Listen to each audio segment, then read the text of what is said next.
Fred Trouhen, bonjour. Merci d'être notre invité, d'avoir accepté notre invitation pour ce matin du samedi. Bonjour, Salama, c'est un plaisir. Salama. Inovovo. Monsieur Fred Trouhen, vous êtes le conseiller à la communication de l'ambassade des États-Unis à Madagascar.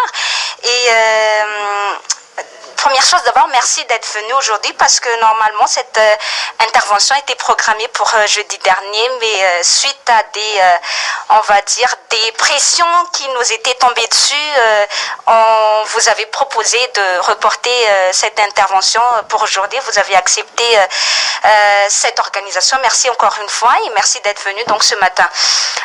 Ma première question, et c'est vraiment une question qui me titille, c'est de savoir, mais pourquoi avoir choisi de parler sur Free FM dans une situation un peu délicate justement pour Free FM où elle a pas mal de problèmes avec le pouvoir transitoire en place. Pourquoi avoir choisi Free FM pour intervenir sur la liberté de la presse aujourd'hui?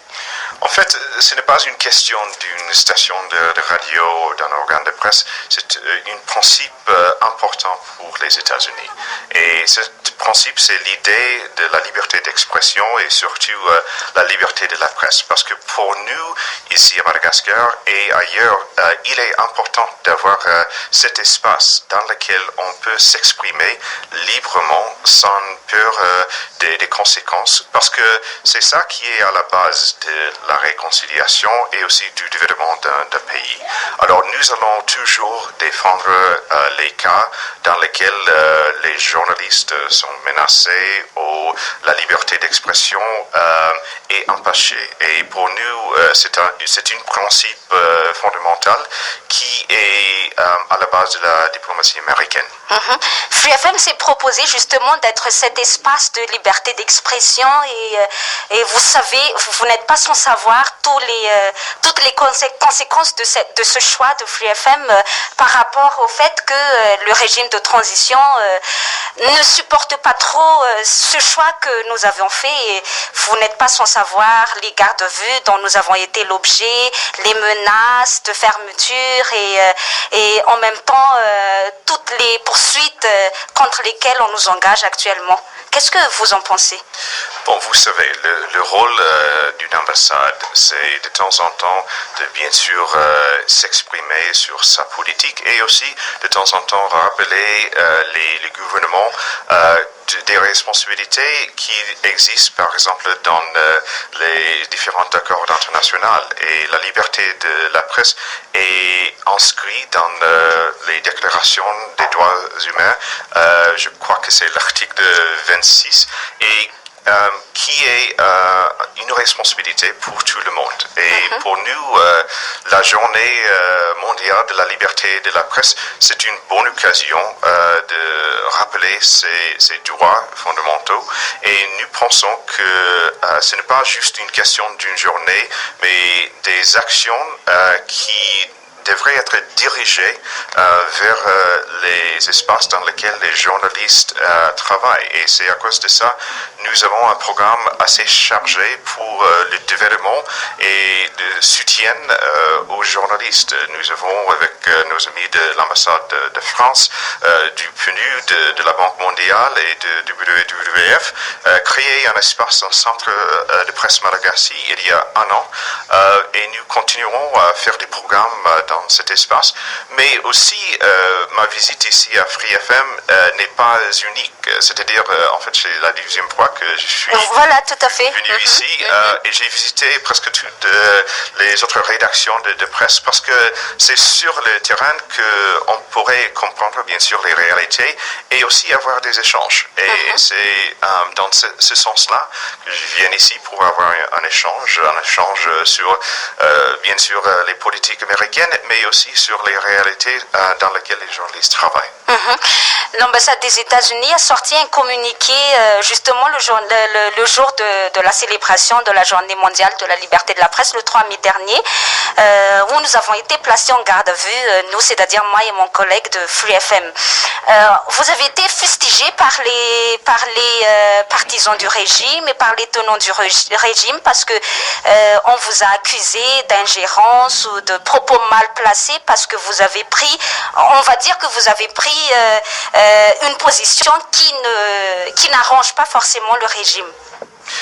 C'est une déclaration que nous faisons chaque année. Bien sûr, avec ce qui s'est passé avec vous et avec votre collègue, nous avons saisi l'occasion pour justement rappeler les droits fondamentaux des journalistes et aussi l'importance de cette liberté de la presse. Et nous l'avons mis dans un communiqué qui était un peu plus grand. En fait, c'était un communiqué qu'on est sorti partout dans le monde, mais en fait, le président Obama aussi, dans son communiqué, a cité plusieurs cas des menaces contre les journalistes. Et nous pensons, au lieu juste de rester dans la théorie, de rester dans les principes généraux, on devrait citer les exemples qui, pour nous, sont préoccupants. Et c'est ça le rôle d'une ambassade, de temps en temps citer les cas qui sont préoccupants.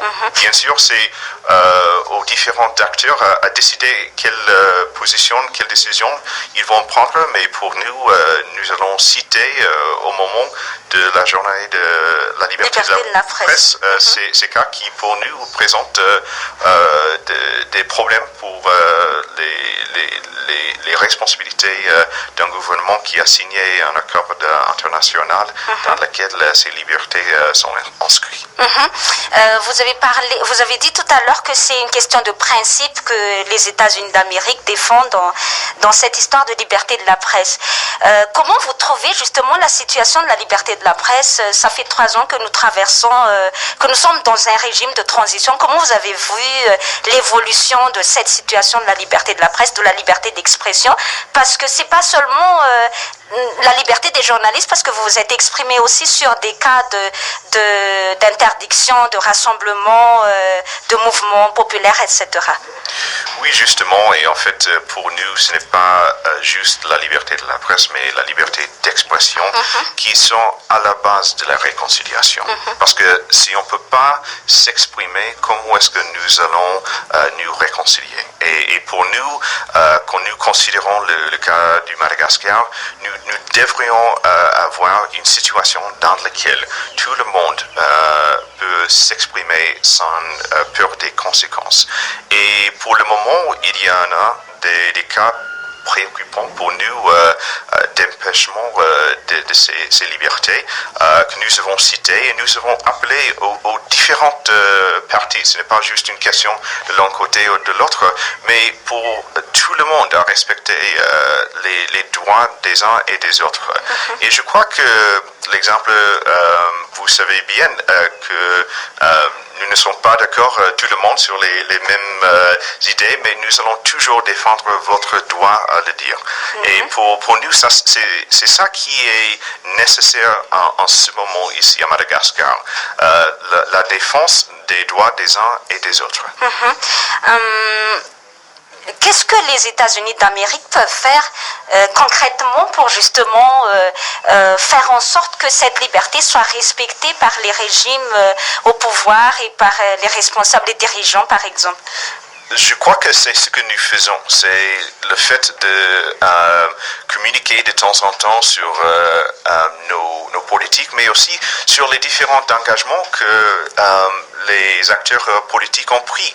Je crois que cette liberté d'expression s'est inscrite dans le feuille de route et c'est en fait aussi un élément essentiel de la loi malgache. Alors ce n'est pas juste une question d'une politique américaine, mais c'est plutôt le rôle de l'ambassade de temps en temps quand les choses se développent dans une façon qui peut-être ne respecte pas les engagements des acteurs, de leur dire attention, selon nous, cette situation est préoccupante. Mais vous savez, ma question, j'ai posé cette question tout à l'heure parce que on peut se poser justement, et je crois que c'est assez légitime de se poser la question de savoir si les interpellations ou les alertes que vous faites, les interpellations que vous faites à l'endroit des dirigeants par exemple, est-ce qu'elles sont vraiment efficaces? Parce que ça n'empêche pas vraiment les dirigeants, les responsables d'attenter à cette liberté de la presse, à cette liberté d'expression. Vous avez par exemple fait pas mal de remarques, d'interpellations sur les possibilités de faire des rassemblements pacifiques, etc. Mais ça n'empêche pas le régime de transition d'interdire tout rassemblement, que ce soit sur la place de la démocratie ou sur un autre endroit. Donc, est-ce que ça veut dire qu'ils ne vous écoutent pas ou est-ce que ça veut dire que c'est vous qui n'êtes pas vraiment efficace dans ce que vous faites, dans les interpellations que vous faites? Je crois que les uns et les autres prennent note de ce que nous disons. Nous sommes un acteur dans la communauté internationale parmi plusieurs. Et notre politique ici à Madagascar, c'est de soutenir les efforts de la SADC, de l'Union africaine et des Nations unies à résoudre la crise ici. Et nous, bien sûr, nous avons un rôle à contribuer nos idées et notre appui à ce processus. Mais en même temps, ce n'est pas juste une question des paroles, c'est une question d'action. Je crois que nous avons essayé de créer des espaces dans lesquels les gens peuvent s'exprimer et peuvent se développer. On peut citer le cas du centre de presse, du centre civique des jeunes.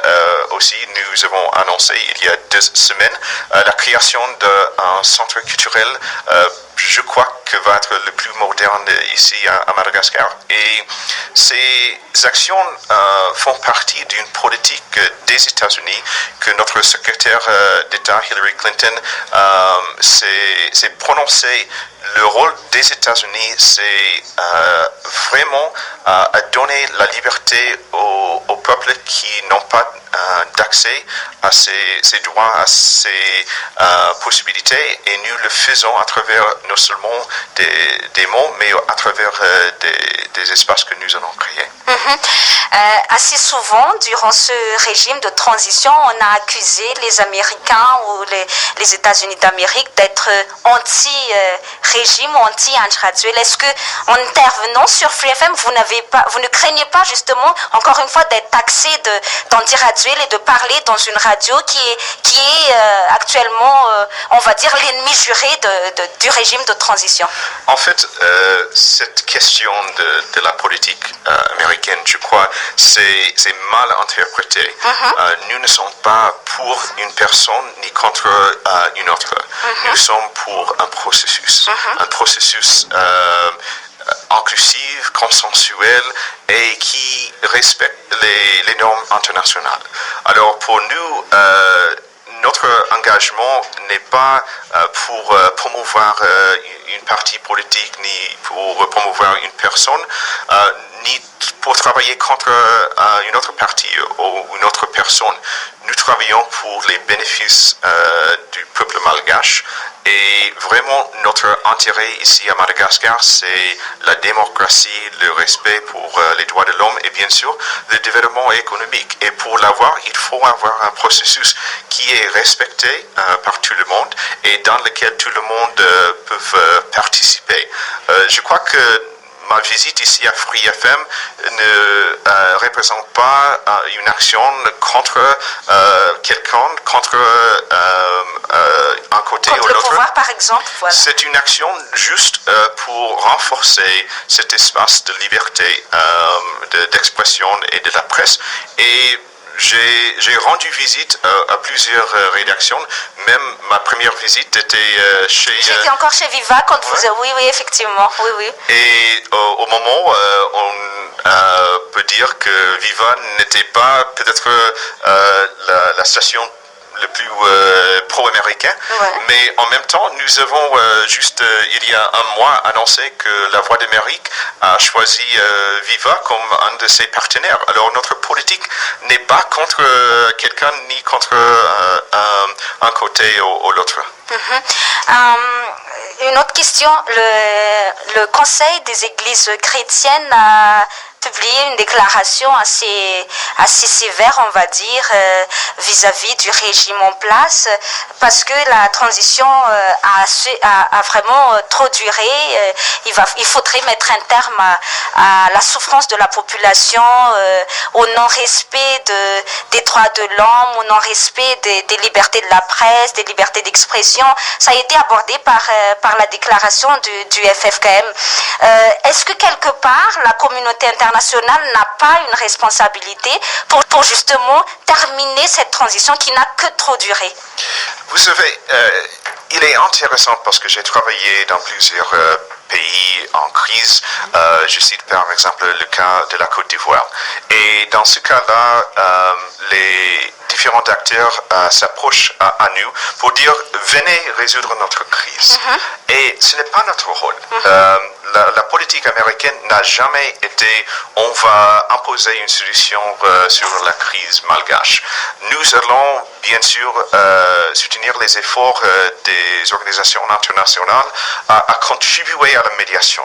Mais il faut aussi que les politiciens malgaches prennent leurs responsabilités et qu'ils fassent des compromis qui sont nécessaires pour la résolution de la crise. Parce que si on va dire les États-Unis, la communauté internationale va imposer une solution, ça va juste semer la prochaine crise. Parce que les problèmes qui sont à la base de cette situation n'auront pas été résolus. Mais comment justement résoudre ces problèmes qui sont à la base de la crise? Parce qu'on tourne en rond, ça fait 3 ans qu'on essaie de chercher des solutions, on a adopté, signé la feuille de route, mais on semble être vraiment dans l'impasse actuellement. Mais comment résoudre ces problèmes? Bon, je peux dire une première étape, c'est de créer cet espace de la liberté d'expression, la liberté de prendre en compte toutes les idées. Ce n'est pas une question à chaque moment à dire attention, on ne va pas permettre ces idées-là parce qu'on est au moment de crise. Je crois que si on aura une résolution de cette situation viendra d'une discussion assez directe, assez ouverte et assez conséquente. Et c'est ça que nous devrions promouvoir. Nous devrions promouvoir ces échanges des idées. Et en même temps, on devrait se rendre compte de l'importance de faire des compromis, de laisser les jeux politiques et de travailler justement dans l'intérêt du peuple malgache. Parce que vous avez cité, je crois que le communiqué de FFKM cite aussi la souffrance de la population malgache. Et nous sommes conscients de cette souffrance et c'est à cause de ça que les États-Unis donnent plus d'aide au peuple malgache que n'importe quel autre pays. Nous avons 140 volontaires de contre la paix qui travaillent actuellement dans les villages les plus reculés, les plus pauvres du pays et nous voulons en faire plus de choses. Mais il faut avoir de bonne gouvernance, il faut avoir un processus qui est crédible, qui est inclusif et consensuel. Est-ce que vous ne devriez pas maintenant, je veux dire, par vous, je veux dire la communauté internationale, est-ce que vous ne devriez pas maintenant admettre qu'il y a vraiment des limites à cette feuille de route que nous avons essayé d'appliquer, mais qui finalement est vraiment très loin de résoudre les problèmes? Est-ce qu'on peut encore compter sur cette feuille de route pour essayer d'arriver à sortir de cette crise? Ça, c'est une question pour la SADC qui dirige la médiation. Notre politique a été et va rester à soutenir les efforts de la SADC. Et pourquoi? Ce n'est pas juste une réponse facile. C'est parce que nous avons vu ailleurs en Afrique le cas de la CEDEAO en Afrique de l'Ouest qui a résolu la situation en Côte d'Ivoire, en Guinée, en Niger et maintenant ils sont en train de résoudre les problèmes au Mali et en Guinée-Bissau. Et pour nous, il est mieux d'avoir cette solution qui vienne des organisations sous-régionales au lieu de venir des États-Unis. Et c'est parce que pour nous, le développement de ces organisations sont sont assez importantes pour l'assurance que la prochaine crise qui viendra, soit d'un pays ou de l'autre, ne nécessite pas l'intervention des pays de l'Amérique ou bien de l'Europe ou de l'Asie, mais qui vont être résolus ici au niveau de l'Afrique. On peut parler un peu du respect des droits de l'homme à Madagascar. Récemment, il y a eu beaucoup de discussions, des polémiques sur cette histoire de lancement de grenades lacrymogènes ou des bombes lacrymogènes à des étudiants, à des élèves qui se sont manifestés à Anous pour soutenir les enseignants ou les instituteurs qui revendiquent une augmentation de leurs indemnités, de leurs salaires. La discussion a été que les bombes lacrymogènes, etc., sont très nuisibles à la santé en général. Mais comment les États-Unis d'Amérique peuvent-ils interpréter ces gestes des forces de l'ordre? Vous savez, nous avons depuis plusieurs années, même avant la transition, exprimé des préoccupations sur la situation des droits de l'homme. Et en fait, je crois, le mardi prochain, on va sortir le prochain rapport sur les droits de l'homme. Et ce rapport va soulever plusieurs questions. Bien sûr, il y a la question du traitement par les forces de sécurité, mais il y a aussi des questions, par exemple, de respect pour la liberté d'expression, la liberté de la presse. Et toutes ces questions ne sont pas des critiques politiques, sont des observations que nous faisons dans chaque pays du monde, même aux États-Unis, nous faisons ces réflexions. Et je crois qu'il est important à considérer ces problèmes et à faire un effort de les résoudre. Parce que si les problèmes de droits de l'homme persistent ici à Madagascar, on ne pourra pas résoudre la situation, la crise actuelle. Alors pour nous, nous allons continuer à soulever ces problèmes de droits de l'homme. Et nous allons encourager les acteurs parmi lesquels les forces de sécurité figurent pour faire vraiment un effort à améliorer ces conditions. Et pour nous, les actions des forces de sécurité devraient assurer ce climat d'apaisement, cet espace d'ouverture et des échanges. Et ces actions qui vont contre ce sens, nous pensons, devraient être arrêtées. Je profite un peu de votre passage pour vous demander qu'est-ce que les États-Unis entendent par traite des personnes, parce que c'est un sujet que vous soulevez assez souvent dans vos déclarations, dans vos rapports sur les droits de l'homme, par exemple. Et je me souviens, le président de la transition avait fait une remarque en disant vous ne parlez peut-être pas de Madagascar en parlant de traite des personnes. Mais peut-être que vous avez des exemples qui vous font dire des choses, parce que c'est assez grave, hein, la traite des personnes. Et c'est pas seulement vous, c'est pas seulement vos rapports, mais à un moment donné, même votre secrétaire d'État, Hillary Clinton, avait soulevé ce problème-là. Mais c'est quoi vraiment les traites de personnes dont vous parlez? Qu'est-ce que c'est le traite de personnes, justement? Pour nous, le traite de personnes et le problème peut-être le plus grave ici à Madagascar, c'est l'abus des mineurs. C'est l'exploitation des mineurs et c'est un problème assez présent ici à Madagascar. Et pourquoi nous considérons cette exploitation dans le sens du traite des personnes?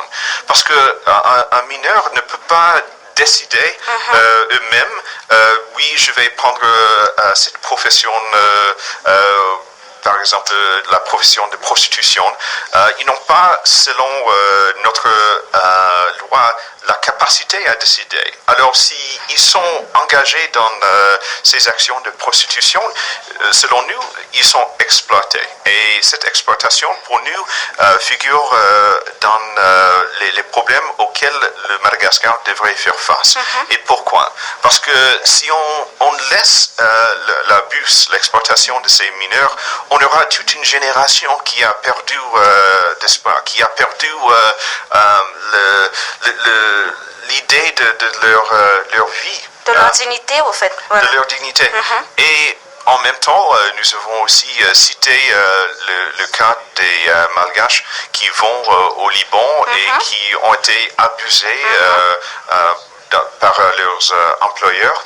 Et pour nous, ça c'est aussi des cas préoccupants parce que c'est peut-être plus traditionnellement ce qu'on considère comme le traite des personnes. Mais je crois que pour les États-Unis, les actions qu'il faut prendre ne sont pas assez difficiles. C'est-à-dire la police devrait prendre les initiatives pour arrêter les mineurs à entrer dans les situations, dans les bars ou dans les restaurants avec quelqu'un qui n'est pas un membre de leur famille. Et quand il y a des exemples, et nous avons vu même dans la presse ici à Madagascar, des exemples des mineurs qui ont été exploités, il faut prendre d'action. Et selon l'information que nous avons reçue à l'ambassade, il n'y a aucune prosecution de quelqu'un qui a exploité un mineur ici à Madagascar depuis plusieurs années. Si peut-être, mais ceux qui le pratiquent aussi peut-être ont les bras longs et ils s'en sortent assez facilement au niveau de la justice. Mais c'est peut-être pas une question. Moi, je pense que la loi, elle est là et c'est là où je fais donc l'avocat du diable en vous disant le régime, il peut peut-être pas interdire tous les mineurs de faire ce qu'ils veulent, quoi. Oui, en fait, nous pensons que c'est la responsabilité de l'État, c'est la responsabilité d'un gouvernement à assurer le bien-être de leurs enfants. Et comme j'ai cité, il y a plusieurs actions qu'il faut prendre. La première action, c'est d'assurer qu'au niveau de la police et des forces de sécurité, ils protègent les mineurs. Quand ils découvrent des cas, ils mettent les responsables dans la prison. La deuxième chose, c'est au niveau de la justice. Il faut assurer qu'il y a des pénalités, qu'il y a des conséquences pour avoir participé dans l'exploitation des mineurs. Et pour nous, ce n'est pas juste un idéal. Les États-Unis ont une politique assez forte vers nos ressortissants. Si nous découvrons qu'un Américain, un citoyen américain, a commis ces actions d'exploitation des mineurs, même ici à Madagascar ou dans n'importe quel pays du monde, nous allons les prendre et les envoyer aux États-Unis à la justice. Et nous avons communiqué à la police et aux forces de sécurité malgaches cette loi américaine et nous encourageons les autorités malgaches à faire le même effort pour assurer la sécurité de leurs mineurs. Ma prochaine question, elle va être un peu directe et je m'en excuse à l'avance. Demain, Free FM va organiser la célébration de son premier anniversaire parce que ça fait un an que nous existons, un an demain, 13 mai jour pour jour, et nous allons organiser une manifestation, enfin une grande fête quoi, déjà, mais en même temps ça va être un espace justement par rapport à ce que vous avez dit tout à l'heure, à la liberté de la presse, à la liberté d'expression. Ça va être un espace que nous allons ouvrir aux autres syndicats pour qu'ils puissent s'exprimer aussi sur leurs doléances, leurs desiderata, leurs problèmes dans ce qu'ils vivent actuellement. Et nous savons que nous risquons beaucoup en ouvrant cet espace-là. Vous avez parlé de principes tout à l'heure, vous avez parlé de défense de certaines valeurs pour les États-Unis d'Amérique. Nous ne vous demandons certainement pas de nous défendre parce que c'est peut-être pas votre rôle comme vous l'avez dit, mais nous vous demandons de défendre les valeurs que vous avez dit, les principes dont vous avez parlé tout à l'heure, de défendre cette possibilité d'espace de liberté, d'espace d'expression pour les syndicats ou pour les journalistes comme nous. Et Dieu seul sait que Free FM est la seule actuellement à pouvoir ouvrir ses portes à ces syndicats qui font des revendications. Et la question... Donc ma question c'est quelle serait la possibilité de cette défense des principes et des valeurs que vous pourriez éventuellement faire dans des cas où l'État s'aventurerait, ou le régime s'aventurerait à fermer ou à chercher des moyens pour entraver cette célébration? Bon, tout d'abord, je voudrais féliciter la Free FM pour sa première année. Dieu seul sait que ça a été très dur de parvenir à la première année, quoi, d'avoir traversé toutes ces épreuves. Mais deuxièmement, je crois que l'ambassade a déjà montré son engagement vers la presse. Et nous allons continuer cet engagement, nous allons continuer ces conversations. Et quand il y a des cas préoccupants, nous allons les soulever et nous allons mentionner dans nos réunions, dans nos communiqués et dans nos efforts, nos préoccupations. Mais je devrais revenir à cette question, quel est le rôle des États-Unis, quel est le rôle de la communauté internationale? Finalement, ce n'est pas à nous à défendre les droits, c'est à la population même, c'est aux différents acteurs à prendre en main leurs responsabilités. Alors, notre rôle va rester très actif, très engagé, mais en même temps, c'est un rôle d'un observateur. Parce que c'est ça la diplomatie. Nous observons, nous allons faire des commentaires de temps en temps, parce que ça c'est aussi la raison pour laquelle nous sommes ici. Et je voudrais encourager le développement des journalistes et du journalisme ici à Madagascar, et nous allons faire toute la possible pour encourager cet espace de liberté d'expression. Vous avez dit tout à l'heure que le dialogue reste la solution parmi les solutions par rapport aux problèmes que le pays traverse actuellement. Qu'est-ce que vous pensez donc de la fameuse conférence au sommet que la mouvance Khatir qu'espère pouvoir organiser pour essayer de trouver une solution de sortie de crise? En fait, comme je vous ai dit, les États-Unis soutiennent les efforts de la SADC. Et je crois que c'est une idée qui a été abordée à la SADC, et la SADC est en train de l'étudier.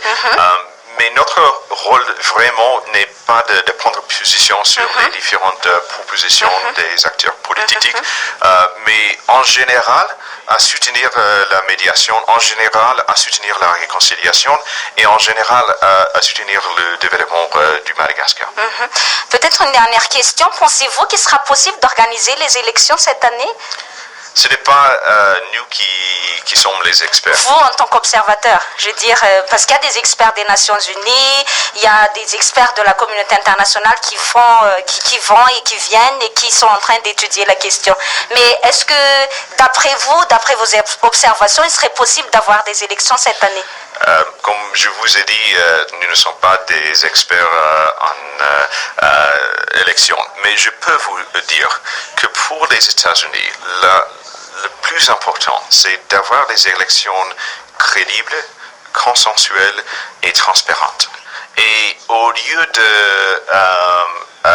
juste organiser des élections qui, on peut dire, ne correspondent pas aux normes internationales, nous préférons un processus qui est plus crédible. Parce que sinon, les élections ne sont pas la solution pour tous les problèmes. Les élections sont juste une première étape. Et après ces élections, tout le monde va considérer, est-ce que ces élections ont permis à tout le monde à participer? Est-ce que ces élections ont vraiment encouragé ces débats, ces échanges qui sont assez importants pour la réconciliation du Madagascar? Et pour avoir ces élections libres, transparentes et crédibles, je crois qu'on devrait vraiment prendre en compte le calendrier nécessaire pour le faire. Qu'est-ce qui serait mieux, présidentielle ou législative en premier? C'est une question pour les experts électoraux. En tout cas, merci d'être venu sur Free FM. Je ne sais pas si vous avez... je vous laisse le mot de la fin comme d'habitude, quoi. Merci beaucoup, M. Bessica. Vraiment, c'est toujours un plaisir d'être ici parmi les journalistes. Nous allons continuer ces conversations.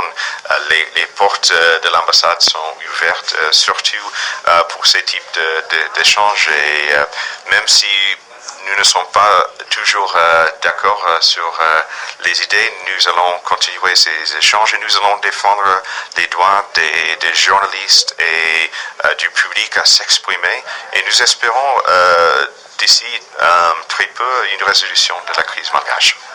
Comme le dit une actrice, enfin pas une actrice, mais une auteure britannique, je ne me souviens plus du nom, mais elle avait dit I don't necessarily agree with what you say, but I will defend your right to say it to death. C'est-à-dire, je ne suis pas forcément d'accord avec ce que vous dites, mais je défendrai votre droit de le dire jusqu'à la mort. Voilà.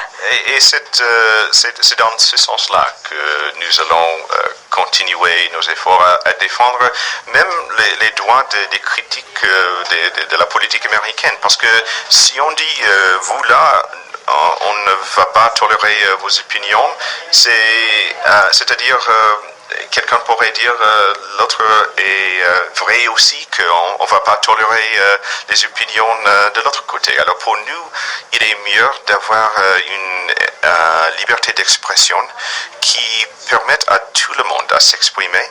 Et je crois que l'histoire a montré que quand la liberté existe, le développement existe. Quand la liberté existe, l'apaisement, la démocratie sont solides.